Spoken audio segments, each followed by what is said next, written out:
ఒక విచిత్రమైన పరిస్థితి. ఒకనాడు ఆంధ్ర పాలకులు అన్నటువంటి పేరుతో పూర్తి స్థాయి హల్చల్ చేసినటువంటి కేసీఆర్ భారీ ఎత్తున చేసుకొచ్చినటువంటి ఇంపాక్ట్ అధికారంలోకి రాగలిగారు.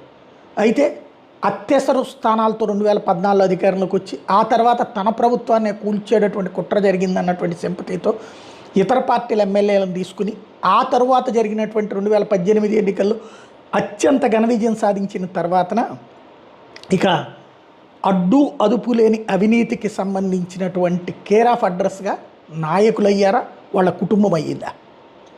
ఇప్పుడు అది తేలాల్సినటువంటి సందర్భం. ఎందుకంటే ప్రజలలో అయితే ప్రతి పనికి డబ్బులు వసూలు, సంక్షేమ పథకాలు ఇచ్చారు, అట్ ద సేమ్ టైం భారీగా డబ్బులు తిన్నారు అన్నటువంటి ఫీలింగ్ ఉంది. ఆ ఫీలింగ్కి న్యాయం చేస్తూనే మొన్నటిసారి ప్రజలు వాళ్ళని ఓడగొట్టినటువంటి పరిస్థితి ఉంది. అయితే